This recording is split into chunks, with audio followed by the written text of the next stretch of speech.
If you're looking for ways to leverage technology without losing sight of what matters most, relationships, culture, and client goals, then you're in the right place. Tech-forward pro-human team leader Matt Croteau shares with you best practices for AI voice and texting, including when and how to hand off to humans. 3 things to set up for success in Follow Up Boss. A few high-value, underused features of Follow Up Boss. Specific automations that'll help you increase lead engagement and lead conversion. A specific framework for better AI prompts and other prompting tips. 2 custom GPTs to save massive amounts of time. Get all that and much more right now with Matt Croteau on Real Estate Team OS. No matter where your business is today or where you want to take it, you'll get there faster and more profitably with an operating system. Welcome to Team OS, your guide to starting, growing, and optimizing a real estate team. Here's your host, Ethan Butte. Matt, I am excited to learn some ways that automations and custom GPTs and AI have been helpful to you and your team. Welcome to Real Estate Team OS. Yeah, I'm super looking forward to teaching you about some of the things I love doing when it comes to AI. Awesome. I think it's going to be super practical for folks. But before we get into some of those use cases and some of your passion for tech, I'd love to start high level with what is a must-have characteristic of a high-performing team? Yeah, I think a couple of the biggest characteristics for me is that you really have to have a good culture, right? You got to have good people around you that are super supportive and kind of just motivating everybody to do better. And also, as a team lead, you really have to provide support and training to those agents, right? To let them be able to grow. What have been a couple of keys to culture for you? I mean, it comes up all the time on the show, no surprise, it rightfully should, but it's also one of those things that's still a little bit slippery. Like, what exactly are we talking about and how do we do it well? Yeah, I think for us, the biggest things is making everybody really feel like they're part of a team. It's a little bit harder these days because a lot of agents don't always come to the office, right? A lot of people work from home and things like that. So we try to do things to keep everyone together. Once a month we'll do a team meeting. Each quarter we'll do like a big event. And then we do little fun things like, maybe bowling nights or things like that for the team, or call nights once a month, and just different things like that so everybody's kind of together and they really feel like they're part of a team. Because I feel like especially in today's world, it's kind of hard, right, to keep people all connected, right? Everyone's kind of out doing their own thing. Yeah. I have talked with some team leaders that are like, well, if you don't want to be in the office, you're just not part of the team. But there are also ways to make it work without having that as a must-have or must-do. Yeah, for us, we really just require that they come to our monthly meeting that we do once a month. And then we also do trainings on Zoom and things like that. Cool. When did team occur to you? Like, how did you wind up in the seat that you're in? Go as far back as you want to. Yeah, so for me, I started my career back in the mortgage industry, right out of college. Was a closer, processor, became a loan officer, then got into real estate, right? I was doing that back in New York. I was a single agent there. It was pretty easy there because I knew a lot of people, right? I would talk to lots of my friends, talk to coworkers, things like that, and get deals. Anyway, fast forward a few years later, got kind of burnt out from New York, decided to move out to California and give it a try out here. I had a friend out here who had his real estate license at the time. So, moving to a new area, I didn't know anybody, right? So I had to really just kind of grow my database, grow my business. So that's kind of when it hit me, hey, I think I need to join a team. And I did about 10 deals my first year in a new market, which was really good. Worked with them for a while, ended up kind of falling into more like the admin marketing ops side of things because they really needed help with that. And I'm very techie, right? I like kind of being geeky and, programming on my computer and stuff like that. So I started doing more of that and I really enjoyed it. And eventually I just kind of realized, hey, I want to kind of build my own thing. I don't want to build somebody else's team. I want to build my own. So, me and my partner Christian got together. We started a team. That's about 2 years ago. Now we have about 40 agents. And it's been going really, really well. And I'm super excited. 2 follow-ups here, and I'll just say them both, but you don't have to address them both at the same time. 1, what did you take out of mortgage that was super useful to you in real estate? And then 2, I want to learn a little bit more about how you formed your partnership. So mortgage, what was that transition about for you? And what was really useful to you as you got to know more real estate agents? You're like, oh, I have a perspective or some knowledge or some insight that a lot of folks maybe don't have because of my mortgage background. Yeah, for me, I always thought the front side of the industry was a little more exciting than the mortgage side, right? Especially when you're in the closing department, right? Trying to chase post-closing documents and things like that. That wasn't really my thing, right? I'm more about going out, meeting with people, talking to people. So that's kind of what made me make the transition. But for me, I think it was a really, really great experience because as an agent, you have to be able to see some of the pitfalls that could come up during a transaction, right? When it comes to things that might hinder you qualifying for a loan, different things, different requirements, regulations, things like that. So I think it's good to have a base of knowledge in that industry, because now I can kind of see things that other agents might not see, right, when they're dealing with clients. You had your vision to build your own thing. You obviously had some affinity and maybe complementary strengths and interests with Christian, but like how, as you formed the partnership, what were a couple things that were key to you both to kind of detail and outline so that you could start it the right way and obviously put yourself into a position with having 40 agents excited about the year ahead? Yeah, so I think some of the biggest things when you're starting a team is you have to kind of have as much as possible kind of written out, right? Have your SOPs well-defined, have your team structure well-defined, because if you don't, it's kind of like you don't want to be building the plane as you're flying it, right? You want to kind of have some kind of an outline when you're starting. So for us, like the two of us are a really good combination together because, you know, he's really good on the sales side, on the agent motivation side and that sort of thing. And I'm really good at the marketing side, the tech side, helping agents with, you know, converting their leads by using systems. So we're a good balance. And is that the just general division of labor, kind of day to day, week to week, month to month? That's just kind of how you each spend your time and attention? Yeah, that's pretty much how we do it. Like I handle a lot of the back end stuff, the systems. I do the trainings. I do the Zoom meetings. I do agent one-on-ones. And then I also do coaching for Wailopo too. I'm one of the realtor residencies there. So I kind of split my time between my team and that as well. How does a week shape up for you? Like when you're looking at your calendar, like how do you balance? Because I assume like, especially since you're doing one-on-ones too, I imagine that there's, you know, agent responsibilities that come up all the time. Like how do you find balance for kind of those two different worlds? I mean, they overlap, but they are different at the same time. Yeah, I think the biggest thing is just having a time block on your calendar, right? And just time blocking and strategizing your calendar. So for me, my morning, I'll do training sessions, some coaching calls, you know, up until about noon probably. From let's say maybe like noon to 3, I'm working on some things with my agents. And then the rest of the day, I'll leave open for any other appointments, right? So it's all about just really structuring and not letting things fall all over your calendar, right? Making sure it's kind of organized. Before we dive into some of the systems and tools behind your collective success and even some of your own personal work, I'd love for you to characterize Fernandez Group as it is today. Market size, structure, culture, whatever you want to share, I'd be happy to hear. You know, we're a team here in Orange County, California. We're brokered by EXP. Got about 40 agents here on our team. And for us, it's really all about just blending the, you know, cutting edge, top of the line technology with a personal touch at the same time, right? So, you know, we use a lot of advanced marketing tools like Wailopo. We use Follow Up Boss. It's really our main tech stack. And that kind of helps give our clients an edge because we can let them know what's going on in the market. But, you know, the industry is very much human, right? So people like to add a lot of automations, add a lot of tech to their systems, but the tech isn't going to convert the lead for you, right? You need to have all these systems, but you still need to have the human side as well, right? So, you know, we have clients, we treat them like family. We make sure that we do whatever we need to do to get them to their goal, right? It's all about helping them out with what they need, right? And for agents, it's not just about closing a deal. It's also about how to teach them how to like build relationships that last with the clients, right? You know, we help hundreds of families a year, and that's what's really important to us, just bringing value, whether it's a client or an agent. Yeah, really good. I also appreciate the language of helping consumers toward their goal. I think that's, you know, as sad as it is to say out loud, it's so often missed because, you know, the agent has his own goals. The team has some goals and standards. And I feel like where we go off the rails, especially as tech encroaches more into some of the activities that were done by people, some rightfully, some not so, and they belong, they should be automated.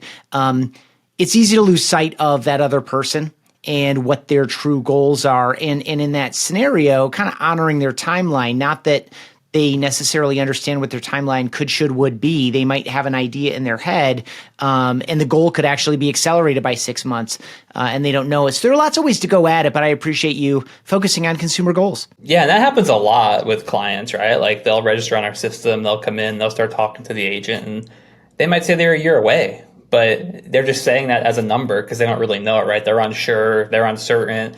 Maybe they don't know that, you know, maybe they think they need to have 20% down, but they don't know that they can do it with 3.5%, right? Or different things like that. So I always find that if we educate the consumer on how things work, we make it more clear to them. A lot of times, like you said, their timeline does accelerate, right? I've had people where they tell us they're 12 months away in the beginning and they meet with us and make a move in 6 months. So for me, I think it's super important just to make sure that you get in front of that person as soon as possible, even if they're a year and a half out. It doesn't hurt to have, I always like to say it's a strategy session, right?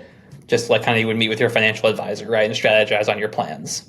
Same thing with real estate, right? You want to sit down, kind of meet with your agent, go over everything, explain the process to them. And I think at the end of the day, that also makes the client more comfortable to work with you, right?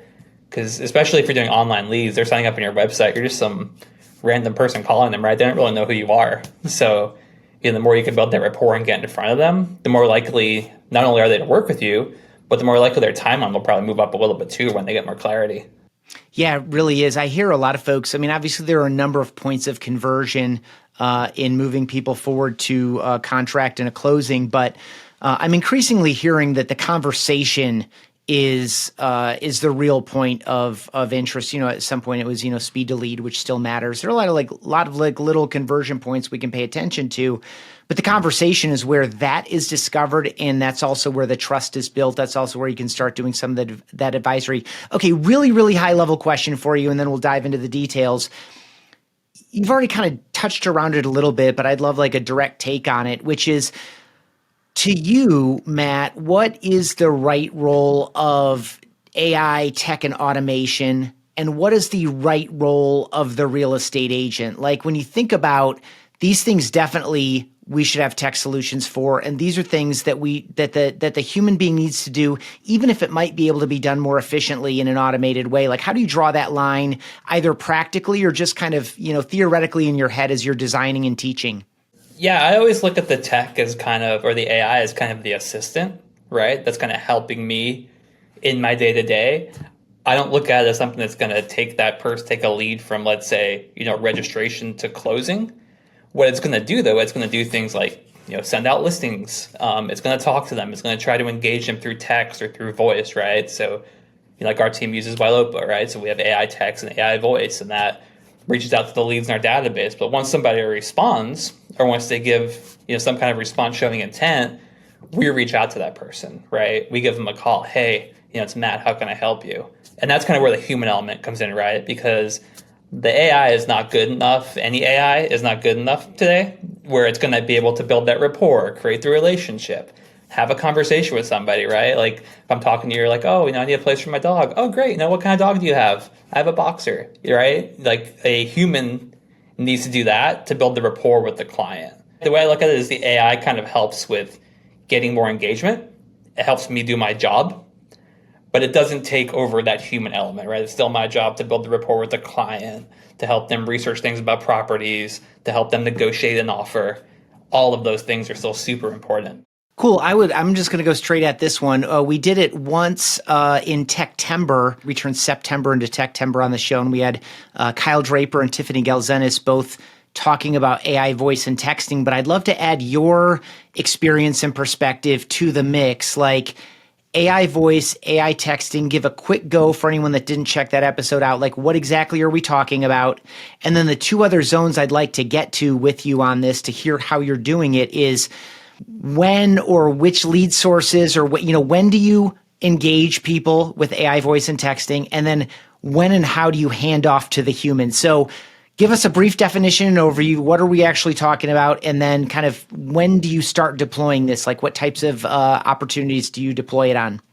Yeah, so AI text and voice for us, we use it on pretty much all of our lead sources, especially when they're brand new and they first come in. It basically has a program drip campaign, right? To where it's reaching out to those people. It'll do like a text each day. A voice will call, about 15 times over 90 days on a new lead. Tries to get them to engage, right? With text, when somebody starts to engage, we get an alert, right? It says, hey, this person's engaging with your AI. And as an agent, we'll jump in and we'll take over the conversation, right? Because you can go in and you can type, and you can type as the AI. So I could say, oh, great, Matt's free at 2 o'clock today. Can he give you a call? Here's his number. And then as me, I'll go into my system and make a call, right? Hey, it's Matt. You were texting my assistant. She asked me to give you a call. It looks like you mentioned this, this, and this, right? So that's kind of how it works on the tech side. On voice is actually calling the leads, identifying intent, asking for a transfer. And of those people who have intent and want to transfer, it actually calls us, right? We pick up the phone, like, hey, I have Ethan on the phone. He's looking to speak with an agent. Hold on while I'll connect you. And then it's just like, hey, Ethan, it's Matt. You're just talking to my assistant. waited for them to pass the notes along, but what had you looking today, right? So it's really, from the time we pick up the call, it's kind of the same conversation as if I was prospecting. The main difference is I didn't have to make 100 dials, right, to get that person on the phone.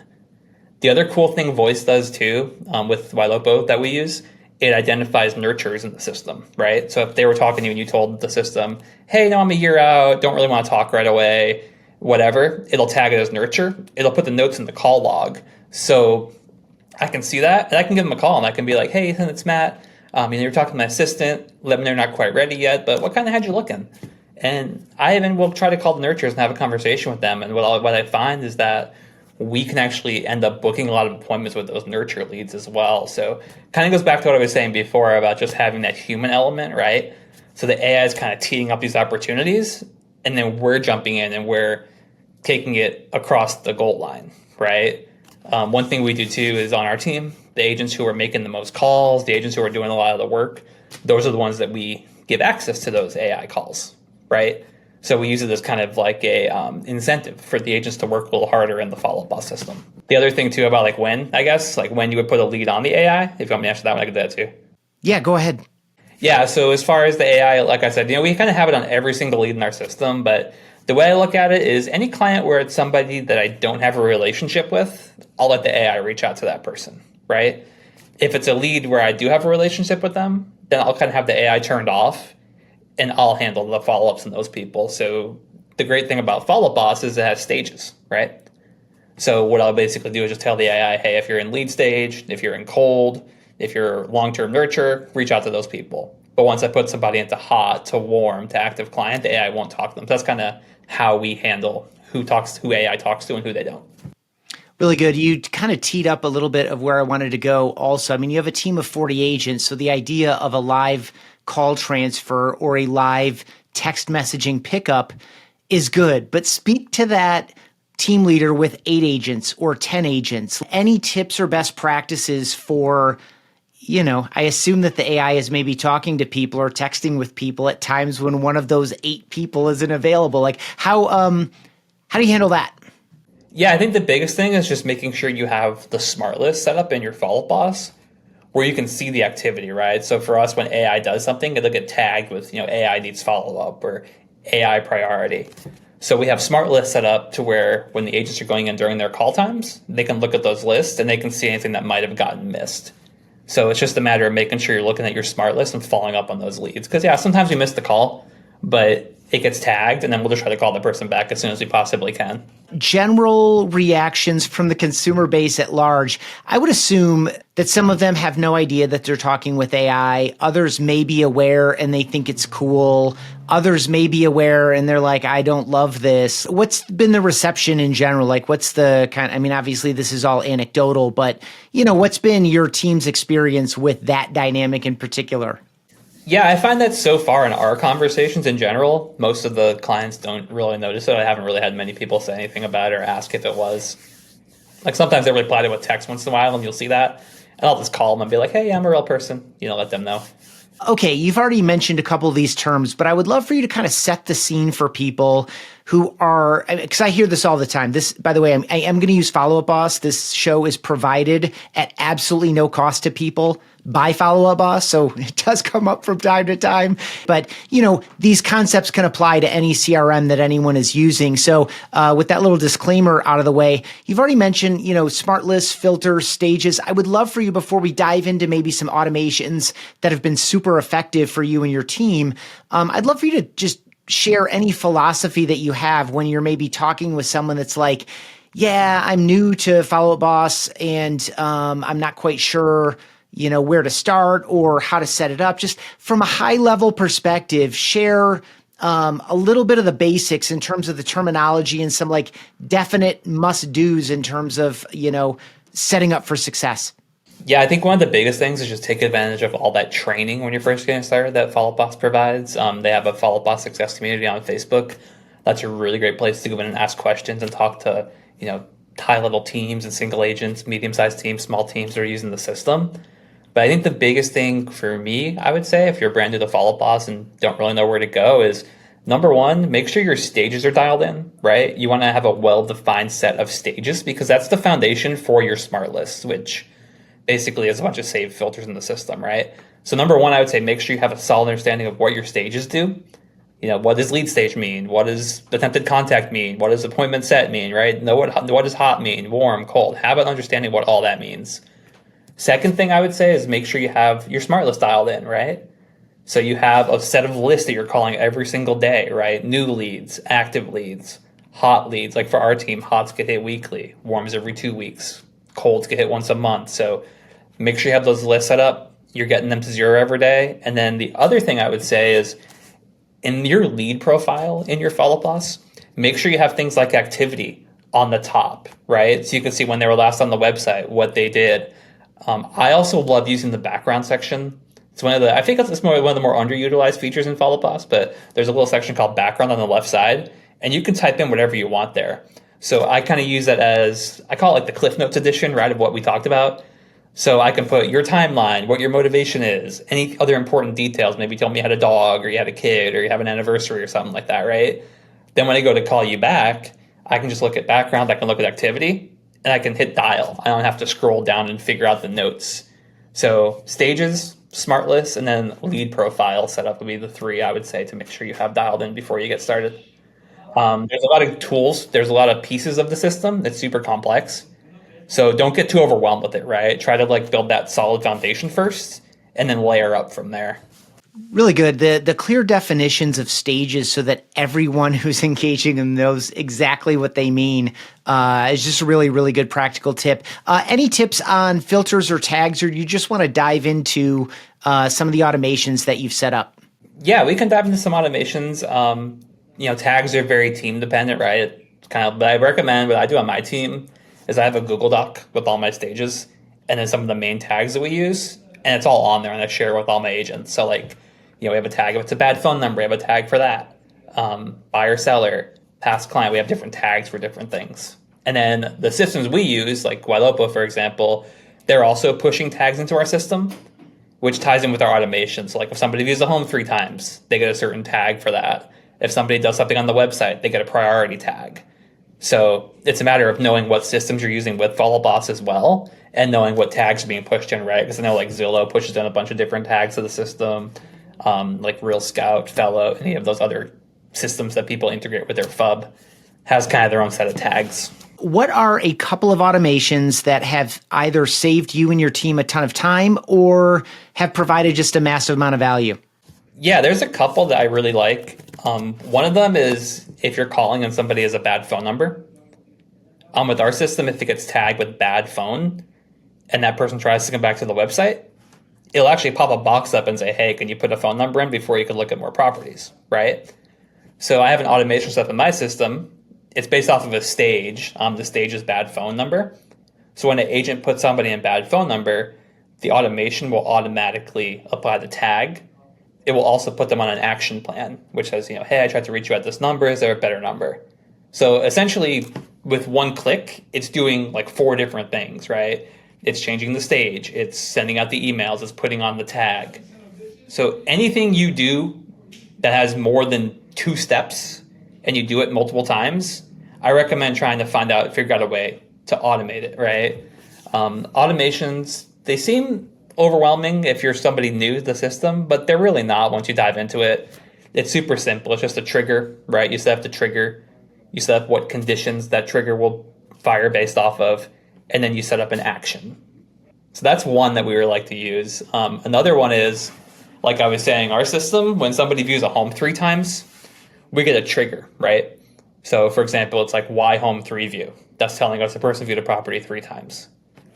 And what I like doing with that one is if somebody triggers that tag and they're in one of my ponds, for example, and we haven't talked to them in a little while, it'll fire off an email.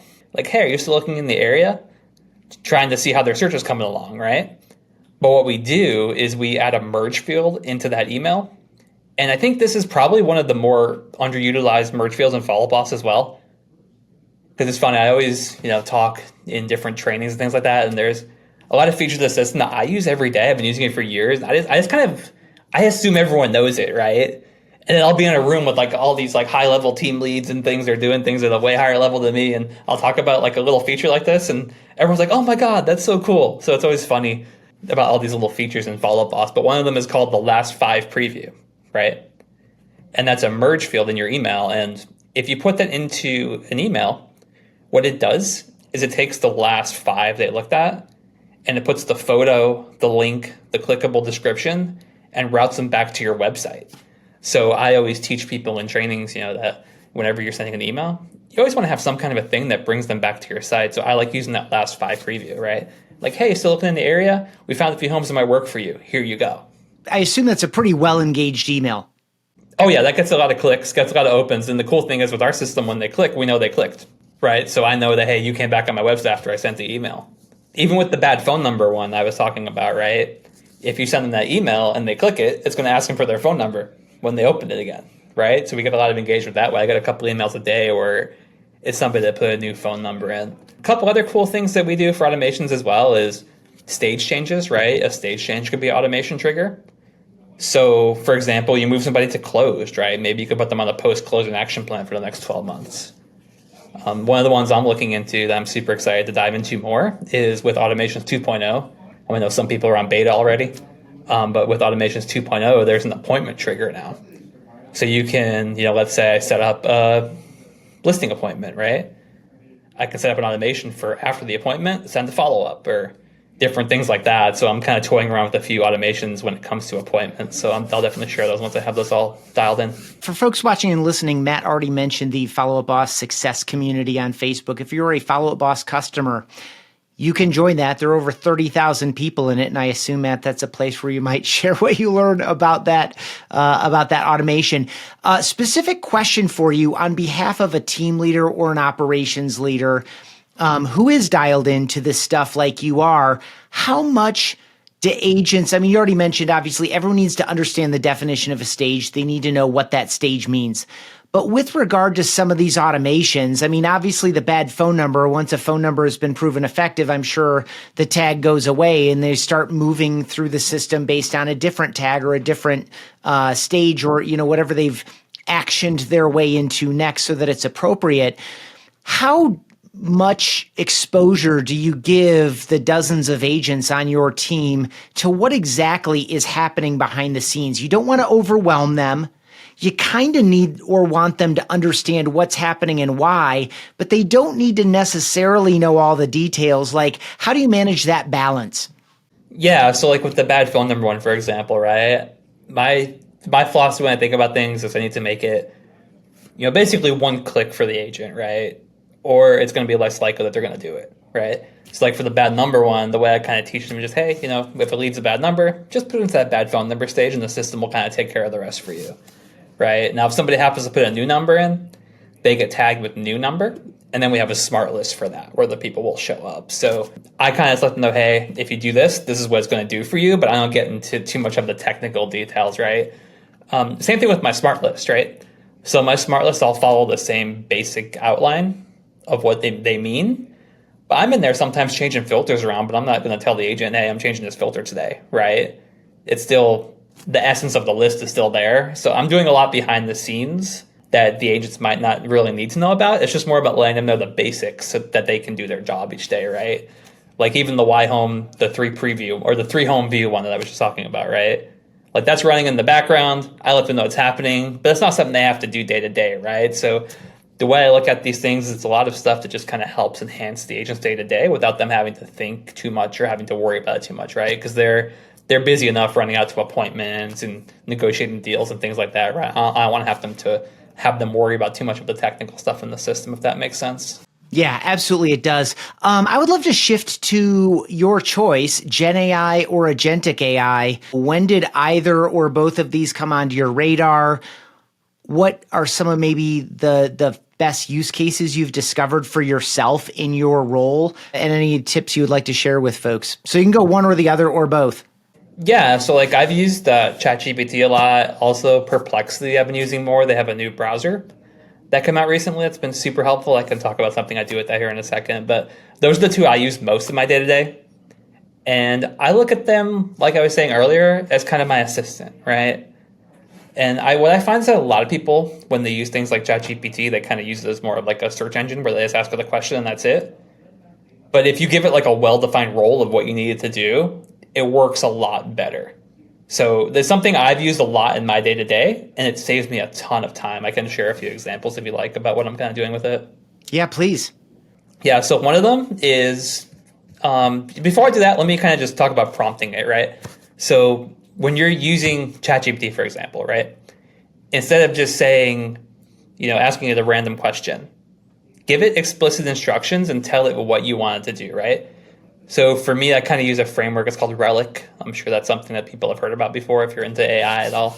But it's basically the R stands for role, right? You're telling it the role. Like, hey, you are my copywriter. The E is for explicit instructions. So telling it exactly what you want.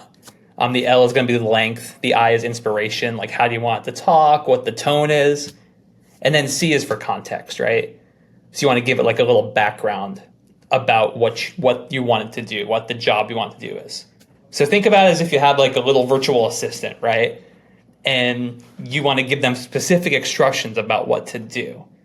The more detailed you are in your instructions, the better the output's going to be from the system, right? A couple other things I've found that have been really, really helpful too is just asking it questions, right? So like let's say you do your whole prompt, right? At the end of it, say something like, ask me questions till you're 95% confident you can complete the task. And you'd be surprised. It'll go through and do its whole thinking thing. It'll come back and ask you a few questions. You answer them, and then it will give you a much more concise response. A couple other things I do too is like, if you're doing listing descriptions or, how can I respond to this email or this text message? Tell it to give me 2 or 3 versions with different tones, right? Or another one I like too is telling it reflect on your answer. Because sometimes it'll go back and figure out that it made a mistake on something. So one of the ways I like to use it is for scripting help, right? Agents a lot of times are asking me, how do I respond to this scenario? What do I do when the lead said this, right? So you could go into ChatGPT, you could type in the scenario, ask it to come up with a response. There's also a thing where you can make custom GPTs though, right? So I made one for lead conversion scripting on my team, and basically what I did was I uploaded the Google Docs, right, for all of our scripts, put them into the GPT. So when you ask the GPT a question, it'll read all the scripts and come up with a response. So somebody can go on that and they can say, the lead said they don't have enough for a down payment. What do I do? Hit enter. GPT goes through, thinks, and it not only will come up with a response, it'll give you like a little educational nugget you could tell the client. It'll give you a call to action, try to book an appointment. It'll even give you like a 7-day follow-up process after that. So that's something you can do with it that's really, really cool. And it's really beneficial. Even my ISAs use it, like when they're on the phone with the lead, they can type in a question or an objection and it'll spit back a response for them. So it's been super helpful for them. Really good. Really quickly, before you share any more, explain to someone who has not built a custom GPT, essentially, what you're doing is creating a sub version where it's only looking at particular material. But like for someone who hasn't done it before, make this approachable because it is very approachable. Anyone can do this. Yeah, you just go into your ChatGPT and there's a little GPT section in that little menu bar on the left side. And you can just click, I believe it says Create GPT. And it essentially brings you a screen with instructions, which is the prompt for it. So you put your prompt in there, right? Like, hey, you're a lead conversion coach. You're going to analyze these scripts and you're going to give me this, this, and this, right? And then there's an upload button. So you can do upload and you can upload the documents that you want it to analyze. And then you just hit submit. It gives you a little link to it, puts it on your sidebar in ChatGPT. And then whenever you ask questions, it'll use that source of information that you gave it to answer the question. So yeah, it's super easy. And I'd be happy to do like a little screen share or something you could put into a link for everybody as well, if that'd be helpful. Sure. I would absolutely include that link.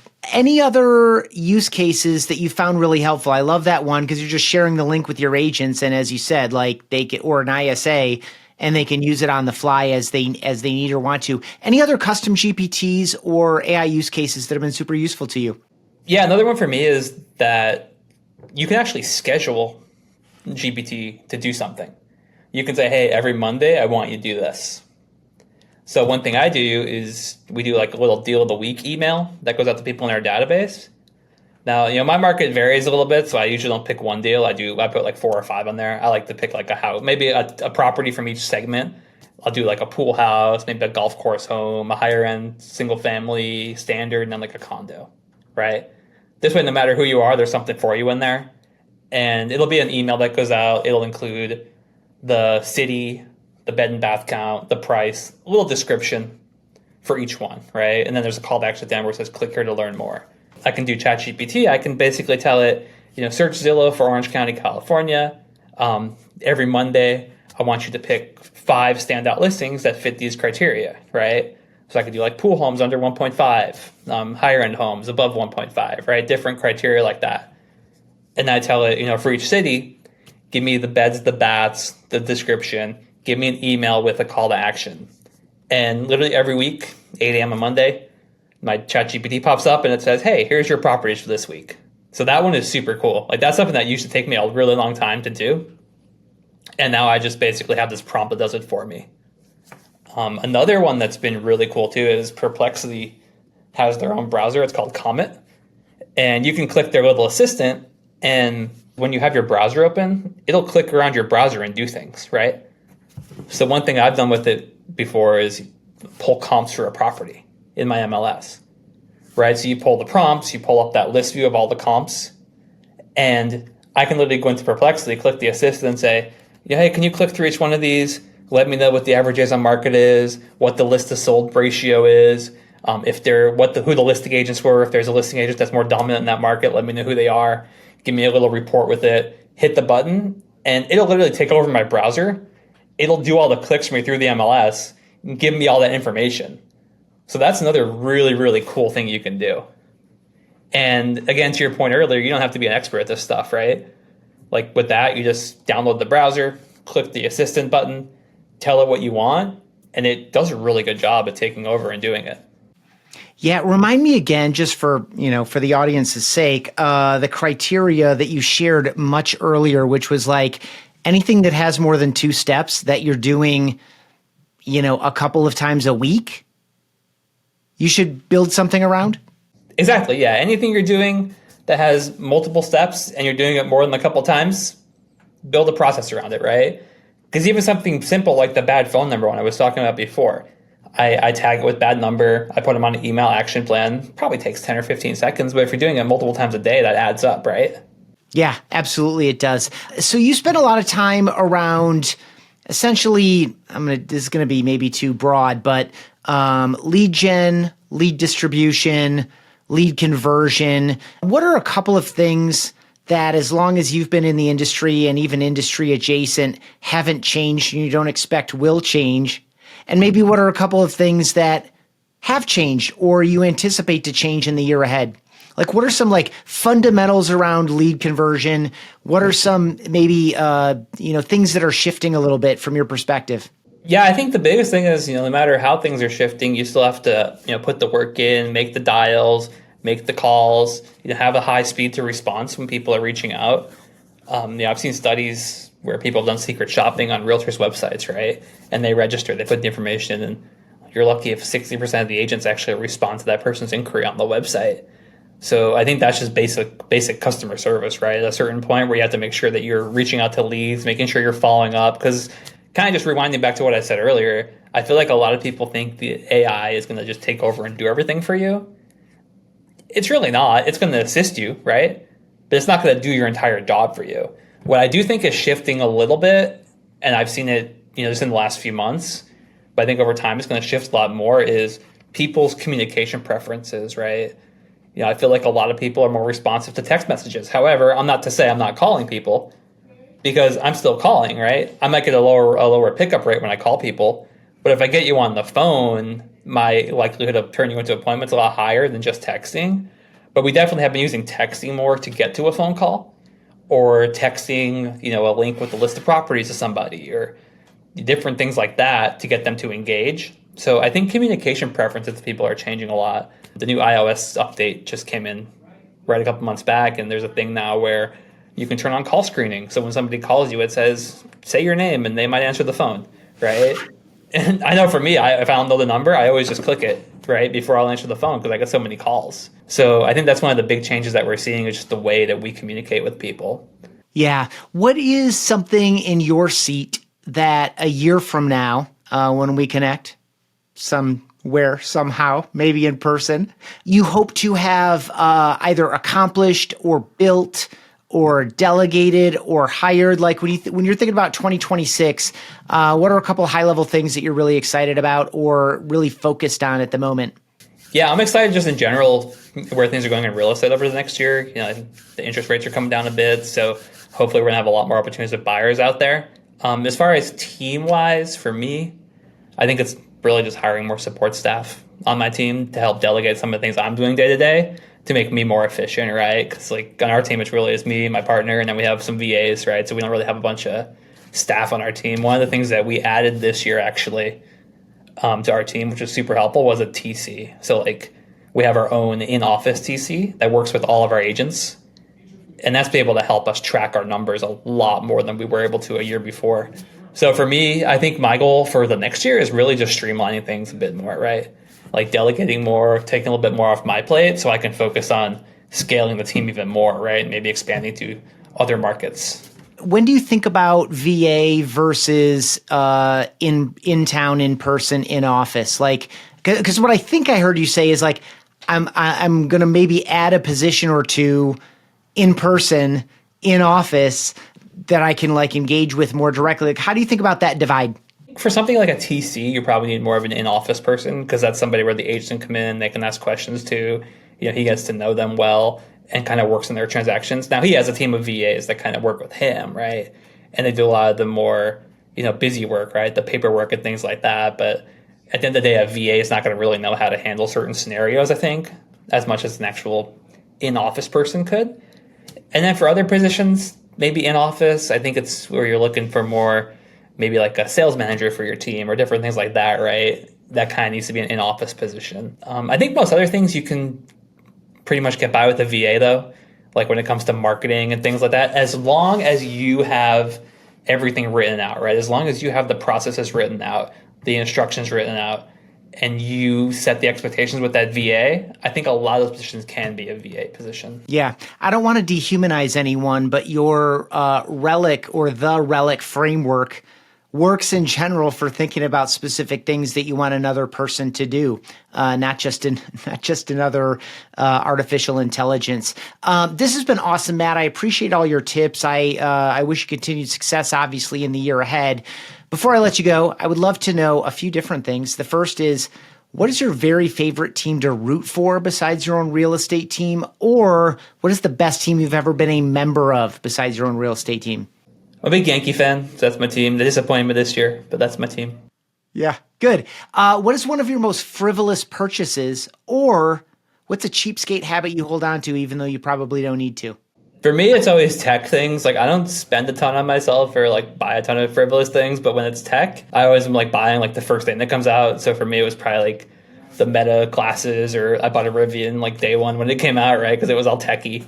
So for me, it would probably be tech stuff. Yeah. Have you seen the $20,000 Neo humanoid robot that's remotely operated by a human being? That is pretty crazy. It's a little scary though.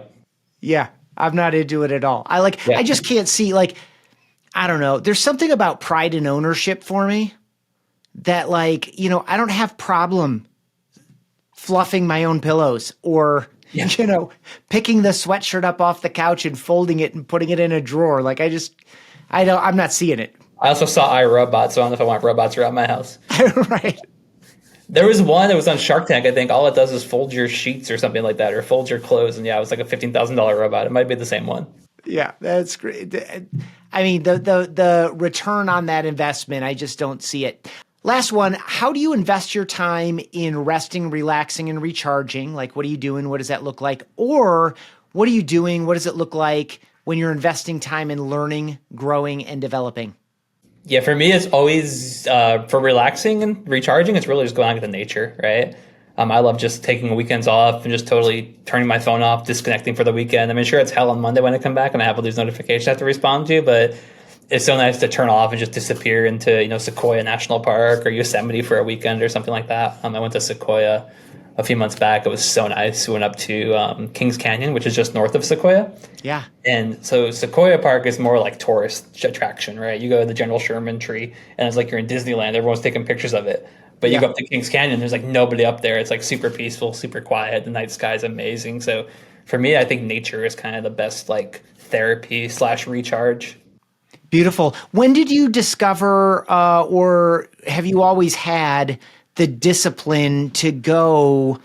I think if anyone that like watches or listens to a show like this, they're relatively accomplished. If not, they're working and thinking and operating toward being very accomplished. They're on their way. So like 24 hours or 48 hours or 72 hours unplugged seems like a luxury. Like, is that something that you've always been sensitive to, or is that something that you discovered, or did you like reach a breaking point at some time and you're like, all right, I gotta fix this, and it's going to be like a deep unplug? Yeah, it's just nice. I've always liked just going out on my own and just doing things and just getting away for a little bit. So for me, nature was always like my connection to that, like just going out camping, hearing the sounds of nature, looking at the night sky, like nobody's bothering you. Like for me, if I'm leaving on a Friday and coming back on Monday, not much is going to happen over the weekend that's going to be a big deal Monday. I know people think of that. Like people think about that sometimes. Like I have agents all the time where they're freaking out about a deal at 5 p.m. on a Friday when the escrow company is not going to be able to Monday anyway, right? Or the bank if deal is not going to be able to Monday anyway. So it's like, it can wait sometimes. So for me, I think people just kind of overthink that part of things a little bit too much. And it's really easy to fall into that trap too of having like no work-life balance, right? Like for me, when I first moved here, I was kind of trying to build my business in a new area, and I was probably working, 12 hours a day, right? And 7 days a week, and had no life aside from that. I think you do need to like disconnect and be able to recharge in order to be more successful. Like you can't, and then, sometimes like you blink and like a year's gone by, right? So time goes by super fast. So you have to like kind of, slow down, enjoy things. For me, that's kind of what keeps me motivated. Yeah.